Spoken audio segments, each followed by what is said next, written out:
Finding an artist of the 1950s or the 60s is as rare as finding a youth listening or dancing to an old-time musical. Andre Chambade is one of those very few surviving artists. He was a big name during his time, a celebrity if you want to call him that. He started recording his works in 1958. The sweet memory of his popular tunes resurfaces every time he talks about music.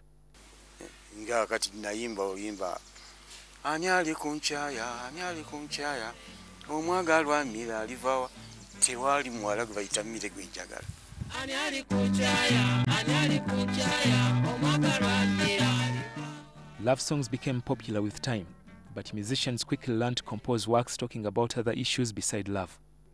Songs like Atanawa Musolo by Fred Masagazi in 1961 opened up a musical discussion about social and economic issues. Masagazi highlighted the plight of defaulting on graduated tax, which was compulsory for every adult working Ugandan. In fact, when the tune appealed to his audience, Masagazi followed it with another called Osani Dokole, which means you should work hard.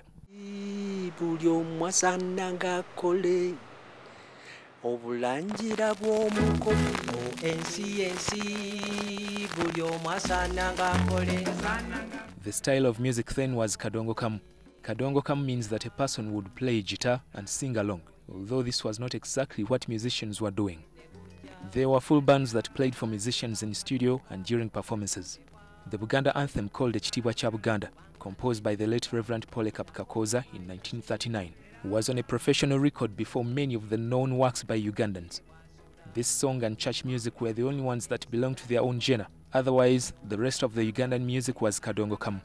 Congolese music was also popular, but mostly in parts outside the Buganda region. Twayimbanga ku bufumbo, nituyimba ku byobufuzi. Nganze abasinga bampita nti nayimba nnyo ebikwata ku byobufuzi kuba nayimba nnyo ku Kabaka. Uganda's legend musicians like the late Eli Wamala had possibly foreseen that the industry would require broader and open minds if one was to outcompete others.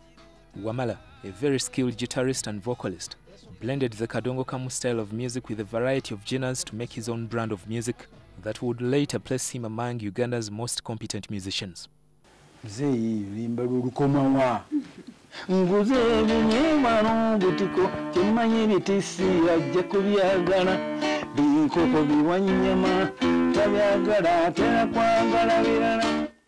Wamala helped some artists to polish and record their songs in the Kampala Tom Tom studio that closed business following the 1958 widespread boycott of foreign businesses.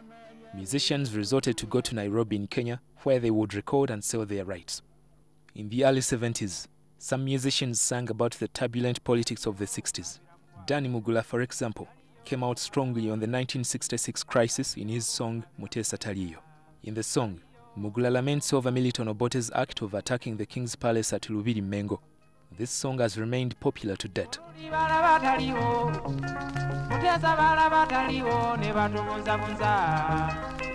Such skills are not as common anymore, much as there were no computers to synchronize sound, add quality or treat vocals.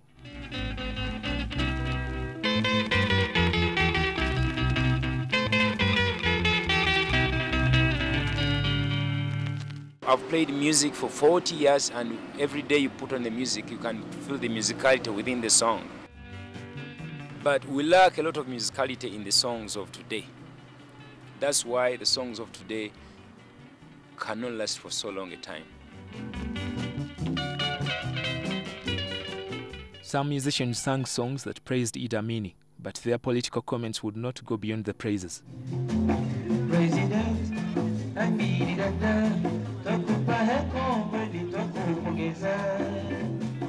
The practice of musicians praising politicians had stopped with Amin, but it emerged strongly in 2006 when the NRM party commissioned artists to compose campaign songs and slogans. The nascent days of the music industry delivered to Uganda bands like Afrigo in 1975. The band has had a remarkable contribution to Uganda's music.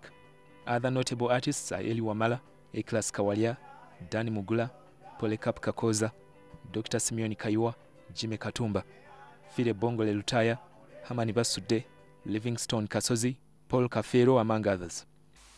Mwalingamu omusoga bamwitanga Lozio Nyago. yayimba ekitobero ne omunyankole bamuyita Kampalo, Stanley Kampalo. Simanyi oba kati akyaliyo.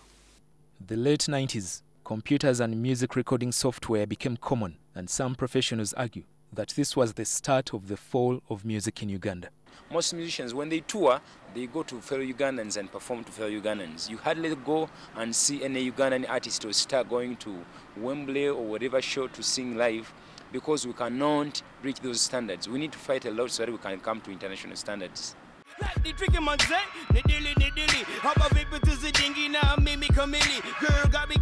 Technology has helped to breed many artists who would otherwise not afford to hire full bands, but as Eddie Away observes, there is a confusion of style and a compromise on quality. This has made the music market fiercely competitive as artists struggle to capture the market in Uganda and beyond. Artists in Uganda still compete for the East African region, although a few have gone beyond. It is still a few of them who earn from their works. Many struggle to get their products on radio and television airwaves. The copyright law is not yet utilized, and many artists ignore it because they want their works to reach to every Ugandan, regardless of how much they earn. Copyright infringement put many record label companies like Lusini and Kasiwukira out of market.